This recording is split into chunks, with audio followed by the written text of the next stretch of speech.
아침에 평범한 하루를 시작하려고 지갑을 들고 주간 쇼핑을 하러 갔을 때 아무런 예고도 없이 지갑의 가치가 사라졌다는 사실을 깨닫게 된다면 어떻게 될까? 너무 많이 소비했기 때문도 직장을 바꾼 때문도 아니다. 수천 킬로미터 떨어진 곳, 꽃으로 가득한 정원에서 이루어진 결정이 바로 동네 슈퍼마켓을 지탱하는 안정성을 깨버린 것이다. 이렇게 모든 것이 시작되었다. 2025년 4월 백악관 정원을 배경으로 깃발들이 군인처럼 펄럭이며 트럼프 대통령이 새로운 수입 세금 정책을 발표했다. 승리와 위협이 섞인 미소를 지으며 그리고 그와 동시에 이제 악명 높은 행정명령이 서명되었고 이 명령은 내부에서 해방의 날 세금이라고 불렸다. 그때 세계 최대 소매업체인 월마트 내에서 폭탄이 터졌다. 몇 분 후 전화가 울렸다. 그러나 그 전화는 친절한 전화가 아니었다. 내부 소식통에 따르면 트럼프는 날카로운 어조로 월마트에게 세금 부담을 받아들이라고 말했다. 마치 지정학적 결정으로 발생한 수십억 달러의 비용이 기업의 좋은 의지로 간단히 사라질 수 있는 것처럼. 그러나 월마트는 이념으로 움직이지 않는다. 월마트는 계산서와 유통센터, 고기, 화장지 1%의 이윤로 구성되어 있다. 그리고 그때 월마트가 반응했다. 공식적인 성명서도 공개적인 항의도 없이 월마트가 할 수 있는 가장 조용하고도 파괴적인 방식으로 가격을 올렸다. 여기에서 조금, 저기에서 조금. 불과 48시간 만에 매일 저렴한 가격이라는 전설적인 슬로건은 과거의 메아리로 변해버렸다. 하지만 그게 전부일까? 만약 그저 장을 보는 것이 조금 더 비싸졌다면 문제는 하나의 센트가 오를 때마다 그것이 하나의 도미노 조각을 쓰러뜨린다는 것이다. 세계적으로 조화롭게 운영되도록 설계된 물류 시스템에서 각 지연, 각 인상, 각 세금은 불협화음을 만들어낸다. 500개 가른 고기가 45달러에서 65달러로 몇 일 만에 급등했다. 상추 한 봉지가 30% 오르고 수입된 아기 우유는 선반에서 사라졌다. 아침 시리얼은 몇몇 남부 도시에서 사치품이 되었다. 그리고 이 숫자들의 폭풍 속에서 사람들이 있었다. 플로리다주 텔러헤시의 매장 계산원 마르타는 고객이 반으로 나눈 쇼핑을 되돌려 놓으며 속삭였다. 예전에는 됐었는데 이제는 안 되네. 그리고 배달 기사인 호르헤는 그의 근무 시간을 주 5일에서 3일로 줄여야 했고 질문을 받았을 때 그는 단순히 말했다. 우리가 시간으로 돌아가고 있는 것 같아. 한편 소셜미디어에서는 배신이라는 단어가 반복되기 시작했다. 많은 미국인들에게 월마트는 단순한 매장이 아니었다. 그것은 상징이었다.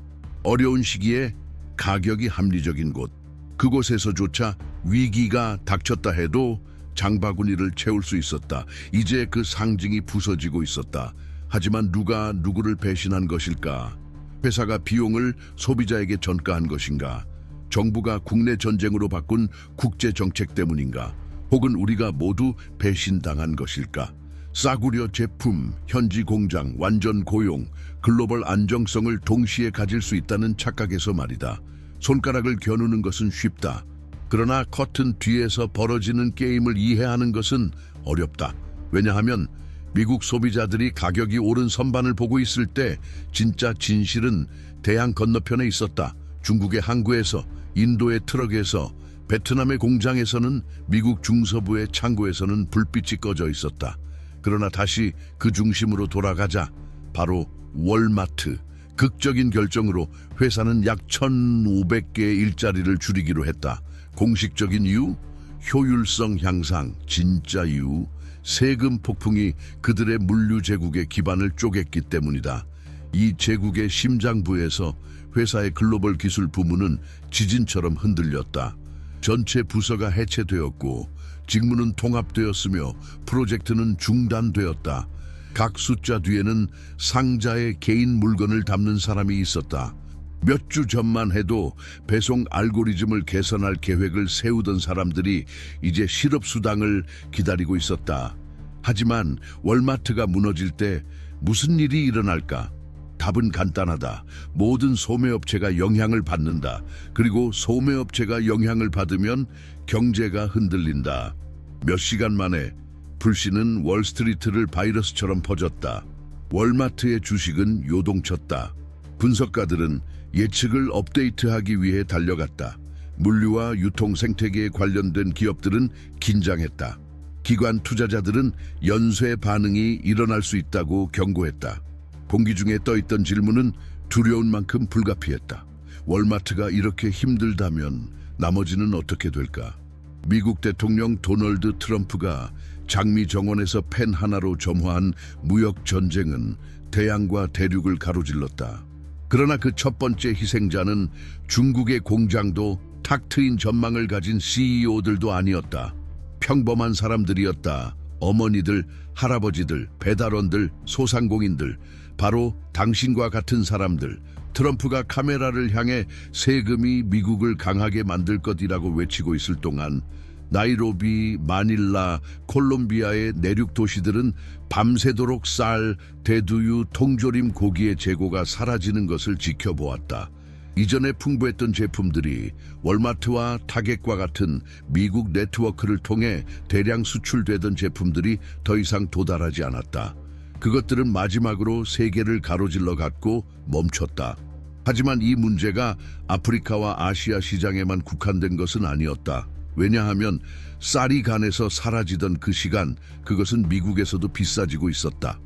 캔자스 시티에 사는 루이즈라는 주부는 아이들에게 줄 우유를 샀거나 갓 태어난 아기에게 줄 기저귀를 사야 하는 선택을 해야 했다고 말했다. 다시 이런 일을 겪게 될 줄은 몰랐어요 라며 2008년 금융위기의 어두운 날들을 회상했다. 그러나 지금 그것은 경제 위기가 아니었다. 그것은 만들어낸 위기였다. 생산된 위기였다. 모든 것은 월마트가 세금 비용을 감당하려 하지 않으면서 무너졌기 시작했다. 트럼프는 회사가 그 손실을 혼자 감당하길 원했다. 하지만 어떻게?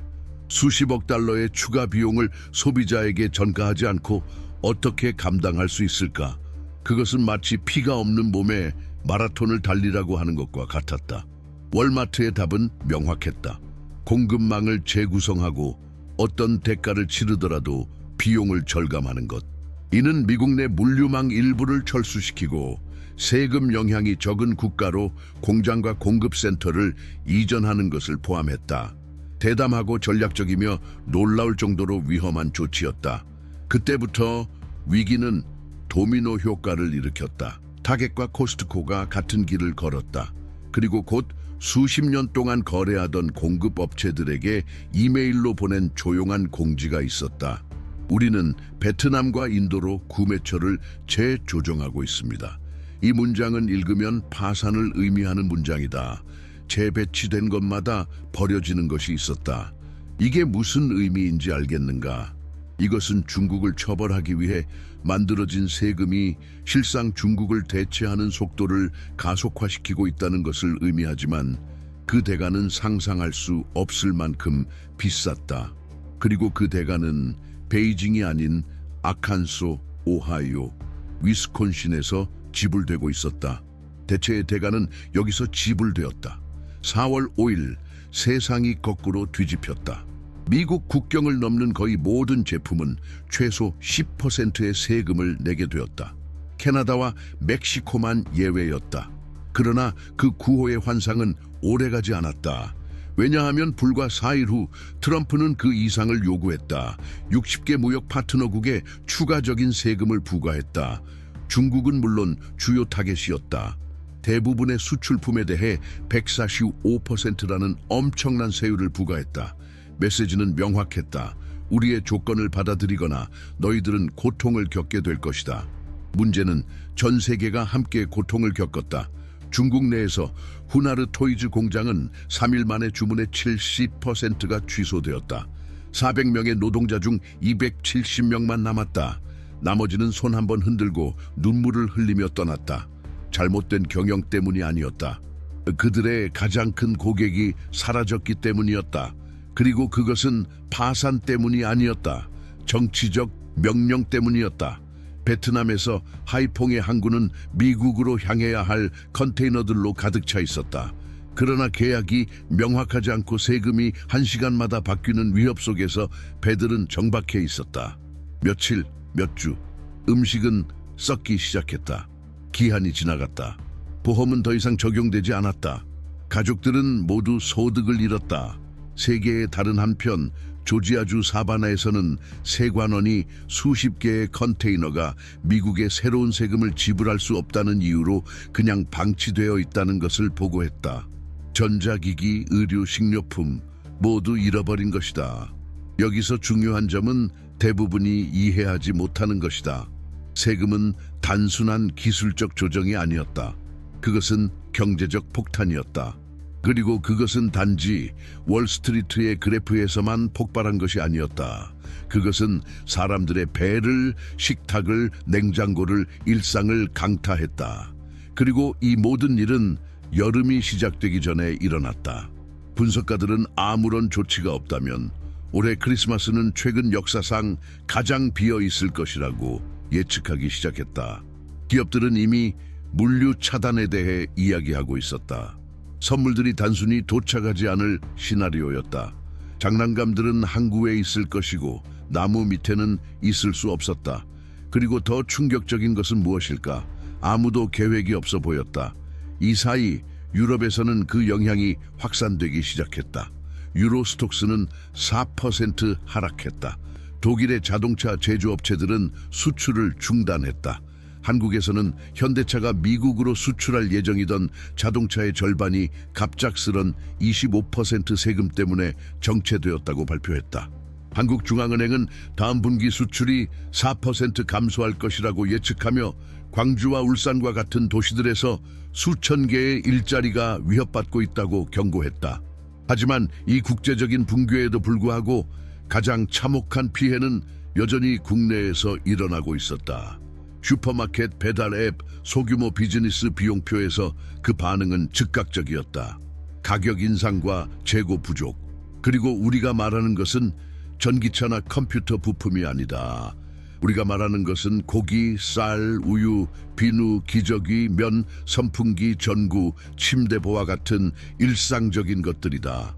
그리고 가격이 오를 때마다 그것은 미국의 노동 계급에게 선고된 형벌이었다.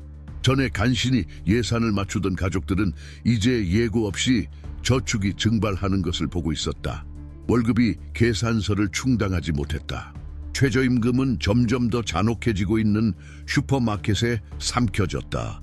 돈의 가치는 의미를 잃었다. 그리고 그것을 더 숨막히게 만든 것은 무엇일까? 불확실성이었다. 왜냐하면 백악관이 오늘 세금을 발표할 때 내일 그것이 계속될지 혹은 2배가 될지 아니면 법원 명령으로 사라질지 아무도 알지 못했다. 혼란은 단지 재정적이지 않았다. 그것은 심리적이었다. 표면적으로는 명확한 명령이었다. 거의 모든 수입의 10% 기본 세금 부과. 그러나 핵심은 시간에 있었다. 그 명령은 아침에 서명되었고 자정에 발효되었다. 이것은 정치가 아니다. 그것은 운영적 파괴다. 기업들은 새로운 세금 현실에 적응하려면 몇 주가 필요했다. 월마트는 몇 시간만을 가졌다. 그리고 선반을 가득 채우는 시스템이 사실상 가장 취약한 시스템일 수 있다는 것을 상상할 수 있을까? 정시적재 just-in-time. 시스템은 정밀 시계처럼 작동한다. 아무것도 오랫동안 재고로 쌓이지 않는다. 모든 것은 정확히 제 시간에 도착한다. 일찍도 늦게도 아니다. 이것은 비용을 줄이고 이윤을 높이며 경쟁력을 증대시킨다. 그러나 그것은 혼돈과의 계약이다. 어떤 지연도 재앙으로 변할 수 있다. 그리고 그것이 정확히 일어난 일이다. 월마트는 첫 번째 충격에 대응하기 위해 미국 내 10개 주요 물류센터의 임시 폐쇄를 발표했다. 플로리다주 브룩스빌, 텍사스주 생거, 오하이오주 그로브포트, 일리노이주 에루드와 같은 전체 지역들이 패닉 상태에 빠졌다. 단지 일자리가 위험에 처한 것뿐만 아니라 지역 서비스 체인도 이러한 센터에 의존하고 있었기 때문이다. 이는 마치 몸의 심장을 빼내고 손가락이 계속 움직이길 기대하는 것과 같았다. 하루아침에 컨테이너 세금이 올라 아버지가 직장을 잃었다고 아이에게 어떻게 설명할 수 있을까? 이런 결정을 내린 뒤에 절망적인 정도를 상상할 수 있는가? 그 사이 일반 소비자들은 가격이 왜 급등했는지 이해하려고 애썼다. 그 답은 선반 위에 있지 않았다. 그 답은 대서양과 태평양을 건너 고위 경영자들과 세관 변호사들 간의 회의실에 있었다. 왜냐하면 무역 전쟁은 더 이상 하나의 아이디어가 아니라 열린 상처였기 때문이다. 그리고 그 상처는 이제 감염될 준비가 되어 있었다. 5월 2일 이것조차 부족하다고 여겼는지 트럼프는 더 강경한 입장을 취했다. 유럽 제품에 50%의 세금을 부과하겠다고 위협하며 유럽연합이 그의 새로운 무역 요구를 받아들이지 않으면 그렇게 하겠다고 했다. 우르줄라 폰 데어 라이엔 유럽연합 집행위원장과의 긴장된 전화 통화는 붕괴를 잠시 미뤘지만 그건 7월 9일까지였다. 그 위협이 있은 후 3일 유럽 시장은 1,800억 달러의 가치를 잃었다. 독일의 자동차 수출은 얼어붙었다. 파리 증시가 녹아내렸다. 유로화는 하락했다. 그리고 전 세계 다른 한편 한국은 새로운 충격에 대응하려 했다. 수입체 25%의 세금을 부과하겠다고 하며 이는 현대차와 기아차를 파괴할 수 있었다. 산업도시 전체가 차들이 조립 라인을 떠나기도 전에 그 영향을 느끼기 시작했다. 하지만 해외에서 땅이 흔들리고 있었던 그때 국내에서는 이미 바닥이 갈라져 있었다. 월마트의 직원들은 근무 시간이 단축되었다. 창고 근무자들은 초과 근무를 줄여야 했다. 배달 기사들은 경로가 축소되었다. 50,000개 이상의 일자리가 직간접적으로 위험에 처했다. 가정들은 예산을 다시 검토하고 구매를 취소하고 약과 식품을 줄여야 했다. 각각의 새로운 세금은 일상의 새로운 두려움을 추가했다. 노조원들은 매장 앞에서 시위를 시작했다. 우리는 경제전쟁의 말이 아니다 라는 문구가 적힌 피켓들이 등장했다. 그러나 그 외침은 바람에 사라졌다. 정부는 모든 것이 통제해 있다고 말했다. 회사는 구조를 조정 중이라고 말했다. 그리고 착한 사람들은 우유가 예산에 맞는지 계산하고 있었다. 정말로 뉴스 뒤에 숨겨진 것이 무엇인지 알고 싶다면 다음 영상을 놓치지 마라. 지금 구독하고 알림 설정을 해두고 좋아요를 눌러라. 이것은 단지 정보를 얻는 문제가 아니다. 이것은 경제적 생존 문제이다. 상표는 단순한 명령이었다. 사실상 모든 수입품에 대해 10%의 기본 세금을 부과한다. 그러나 핵심은 시간에 있었다. 그 명령은 아침에 서명되었고 자정에 발효되었다. 이것은 정치가 아니다. 그것은 운영적 파괴였다. 기업들은 새로운 세금 현실에 적응하려면 몇 주가 필요했다. 월마트는 몇 시간만을 가졌다. 그리고 선반을 가득 채우는 시스템이 사실상 가장 취약한 시스템일 수 있다는 것을 상상할 수 있을까? 정시적재 just in time. 시스템은 정밀 시계처럼 작동한다. 아무것도 오랫동안 재고로 쌓이지 않는다. 모든 것은 정확히 제 시간에 도착한다. 일찍도 늦게도 아니다. 이것은 비용을 줄이고 이윤을 높이며 경쟁력을 증대시킨다. 그러나 그것은 혼돈과의 계약이다. 어떤 지연도 재앙으로 변할 수 있다. 그리고 그것이 정확히 일어난 일이다. 월마트는 첫 번째 충격에 대응하기 위해 미국 내 10개 주요 물류센터의 임시 폐쇄를 발표했다. 플로리다주 브룩스빌, 텍사스주 생거, 오하이오주 그로브포트, 일리노이주 엘우드와 같은 전체 지역들이 패닉 상태에 빠졌다. 단지 일자리가 위험에 처한 것뿐만 아니라 지역 서비스 체인도 이러한 센터에 의존하고 있었기 때문이다. 이는 마치 몸의 심장을 빼내고 손가락이 계속 움직이길 기대하는 것과 같았다. 하루아침에 컨테이너 세금이 올라 아버지가 직장을 잃었다고 아이에게 어떻게 설명할 수 있을까? 이런 결정을 내린 뒤에 절망적인 정도를 상상할 수 있는가? 그 사이 일반 소비자들은 가격이 왜 급등했는지 이해하려고 애썼다.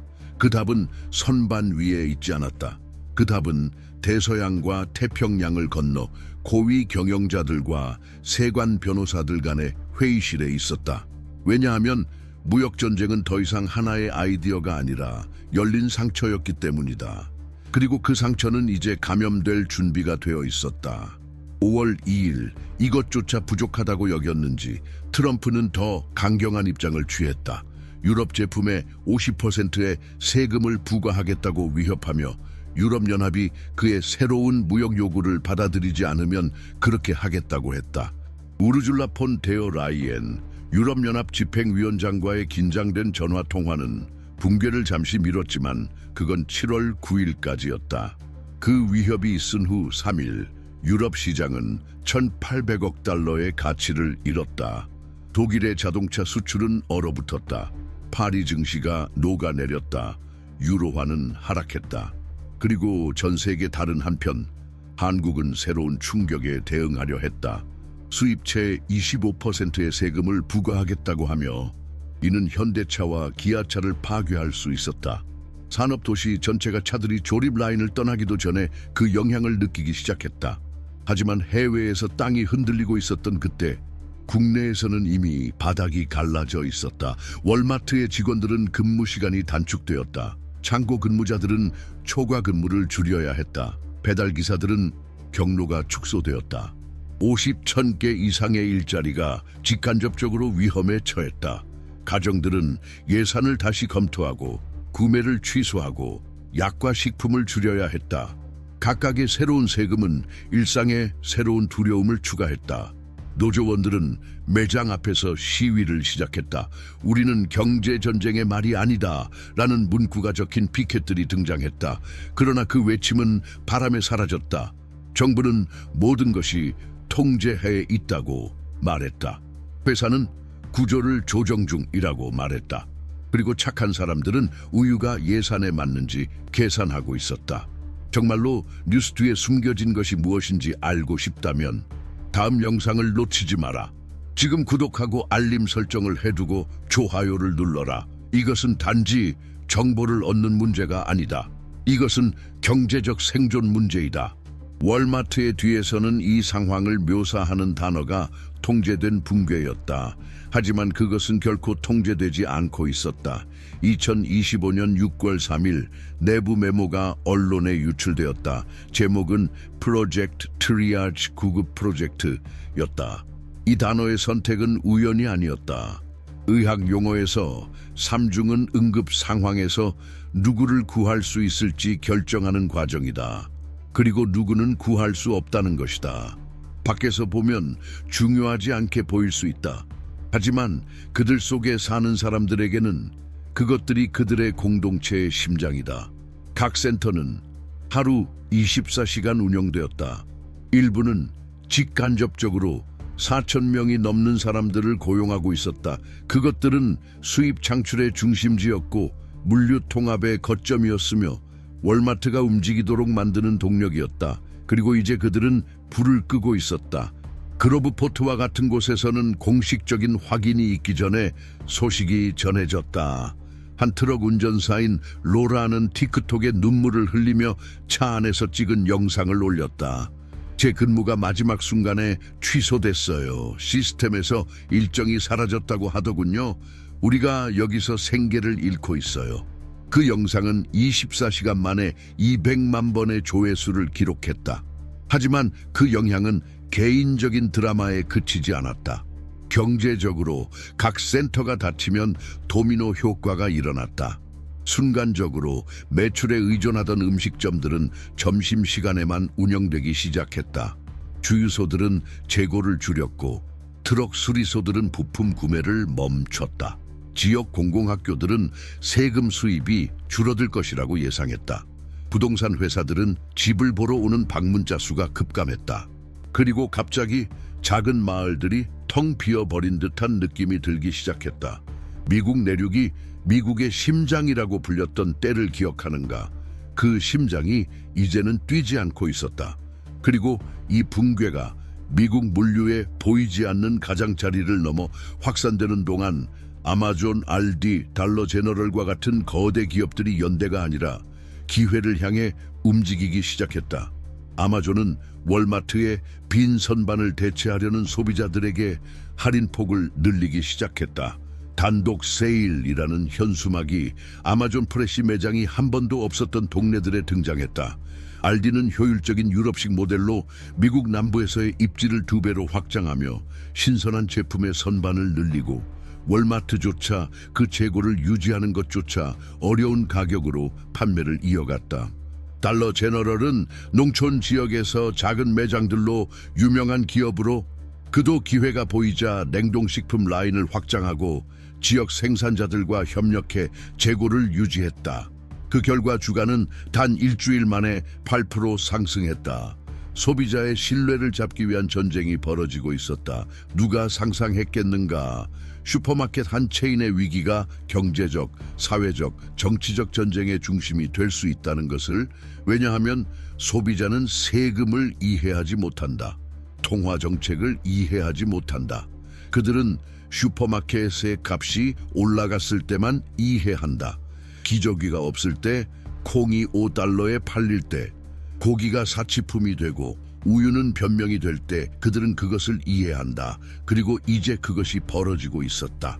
로이터에 따르면 월마트는 트럼프의 명령이 내려진 후 첫 2주 동안 거의 모든 가격을 2%에서 3%까지 조정했다. 이것은 엑셀 그래프에서 보면 적게 보일 수 있다. 하지만 실제로는 치명적이다. 중산층 가족을 생각해보라. 2 자녀가 있는 가족. 주간 쇼핑이 150달러에서 200달러 정도 든다. 매주 3%의 가격 인상은 1년에 1000달러가 넘는 비용을 추가한다. 그 1000달러는 원래는 연료, 집세, 학교, 병원비로 가던 돈이었다. 그런데 이제 그것은 시리얼과 고기 코너에서 흘러가고 있다.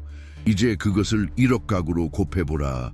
그리고 왜 시장이 공황 상태에 빠졌는지 이해할 수 있을 것이다. 어떻게 예측 가능성에 의존하는 제국을 재창조할 수 있을까?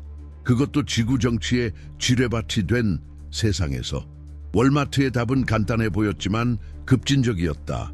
중국과의 결별. 수십 년 동안 월마트의 사업 모델은 태평양을 중심으로 구축되었다. 그들의 비필수 제품의 60% 이상이 중국의 공장에서 나왔다.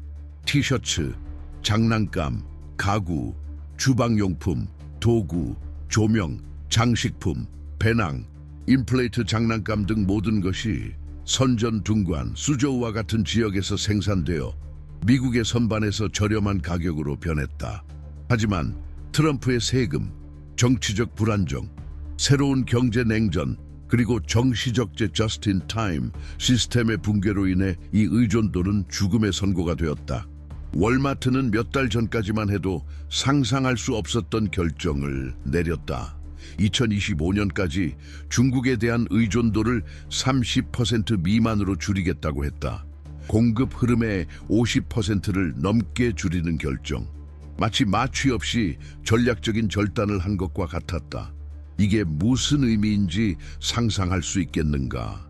이는 동물의 척추를 뽑아내고 그가 계속 걸을 수 있다고 기대하는 것과 같았다. 하지만 월마트는 그것을 새로 자라나는 척추에 걸었다.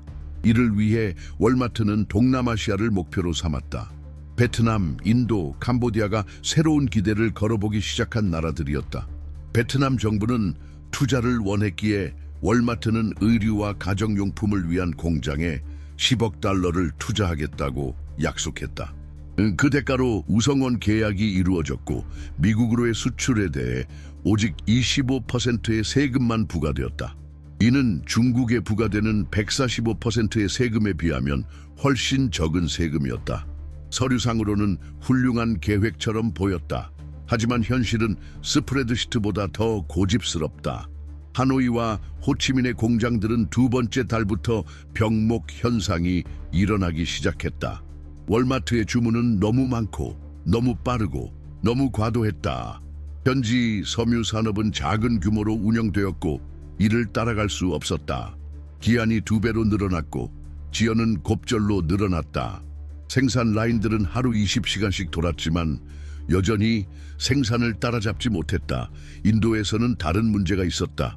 전자제품을 만드는 공장들이 월마트와 계약을 체결했지만 여전히 중국에서 오는 부품에 의존하고 있었다.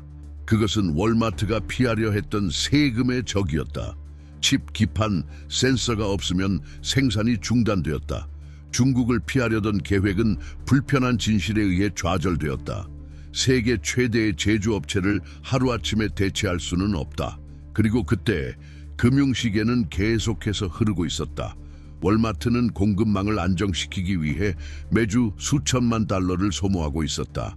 하지만 엔트로피는 계약보다 더 빠르게 일어났다. 그때 회사는 마치 공상과학 소설에서 나온 것 같은 것에 베팅을 했다. 물류의 완전 자동화. 여기서 등장한 것이 링크 16, 링크 16이다. 심보티치라는 스타트업이 개발한 링크 16은 미국 군사 네트워크에서 영감을 얻은 인공지능 시스템이었다. 그 이름은 미국 군대가 사용하는 전술통신 프로토콜을 기리기 위한 것이다. 하지만 이번에는 전쟁이 아니라 상업적 전쟁이었다. 링크 16은 실시간으로 데이터를 수신했다. 국제세금, 배의 경로, 기후변화, 원자재의 가용성, 외교적 긴장, 항구의 생산성, 환율 변동. 몇 초 만에 시스템은 순간적인 상황에 따라 전 세계 물류 경로를 재구성할 수 있었다. 만약 배가 말레이시아에서 좌초되면 링크는 컨테이너를 세우리랑카로 전환했다. 미국과 태국 간의 세금이 발표되면 시스템은 주문이 공장에서 출발하기 전에 이를 멈췄다. 텍사스의 냉장 시설이 더운 날씨의 위협을 받으면 고기는 콜로라도의 센터로 재배분되었다. 이것은 실시간으로 움직이는 디지털 뇌였다. 생존의 신탁이었다. 월마트는 초기 단계에서만 5억 2천만 달러를 투자했다. 링크를 400개 이상의 물류센터에 설치하고 내부 예측에 따르면 매년 6억 달러를 절약할 수 있을 것으로 예상되었다. 더 나아가 월마트의 경영진은 투자자들과의 회의에서 링크를 다른 기업에 라이센스하여 판매하는 아이디어를 시도했다. 시스템을 제품으로 바꾸는 것이다. 이렇게 함으로써 물류를 단지 비용이 아니라 새로운 이익의 중심으로 만들 수 있었다. 그리고 가장 아이러니한 점은 무엇일까요? 모든 일이 잘 된다면 소비자는 아마도 그것을 알아차리지 못할지도 모릅니다. 아마도 2026년이나 2027년 선반은 다시 가득 차 있을 것입니다. 가격은 안정되고 선반은 활기를 띠며 드라마는 잊혀질 것입니다. 하지만 그때까지 얼마나 많은 커뮤니티가 망했을까요? 얼마나 많은 가게들이 문을 닫았을까요? 얼마나 많은 가정이 포기했을까요? 그것이 바로 나침반 없이 추진된 경제정책의 진짜 대가입니다. 그럼에도 불구하고 월마트는 승리할 수 있습니다. 그러나 그것은 세금이 성공했기 때문이 아니라 붕괴보다 더 빠르게 변했기 때문입니다.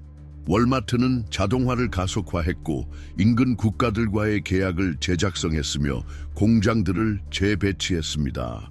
그리고 무엇보다도 물류 체인을 명령이 아닌 데이터에 의해 작동하는 살아있는 적응 가능한 유기체처럼 다루기 시작했습니다. 하지만 가장 중요한 질문은 월마트가 살아남을 수 있을지 아닌지가 아닙니다. 우리가 살아남을 수 있을까요? 미국 소비자가 고통을 듣지 않고 내린 결정들의 비용을 계속 감당할 수 있을까요? 우리가 텅 빈 약속들, 캠페인 슬로건들, 음식을 무기화하고 가정을 콜라테랄 다마개로 바꾸는 무역 전쟁들 위에 우리의 경제를 계속해서 쌓을 수 있을까요? 아마 이번 위기가 우리가 잊고 있던 것을 가르쳐 주었을 것입니다. 안정성은 힘에서 나오지 않습니다. 그것은 신뢰에서 나옵니다. 그리고 신뢰는 예측 가능성, 투명성, 그리고 현실 세계의 복잡성에 대한 존중을 통해 쌓여갑니다. 월마트는 자기가 해야 할 일을 했습니다. 실수도 했고 넘어졌지만 다시 일어섰습니다. 이제 우리가 이 즉흥적인 순환을 계속해서 기를지 아니면 다른 무언가를 요구할지를 결정할 차례입니다. 이 영상까지 보셨다면 여러분은 아시죠? 이 콘텐츠는 중요합니다. 그리고 그 어느 때보다 이런 분석을 널리 퍼뜨려야 합니다. 그래서 지금 이 영상을 좋아요 눌러주세요. 친구들, 동료들, 가족들과 공유해주세요. 아래 댓글로 이 위기가 여러분에게 어떤 영향을 미쳤는지, 무엇이 가장 놀라웠는지 남겨주세요. 그리고 무엇보다도 채널을 구독해 주세요. 우리는 세상을 깊이 생각할 수 있는 공간을 만들고 있습니다. 쉽게 넘어갈 수 있는 대답은 거부하고 사실을 필터 없이, 가식 없이, 두려움 없이 직시하는 곳입니다. 시청해 주셔서 감사합니다. 관심을 가져주셔서 감사합니다. 다음 영상에서 만나요.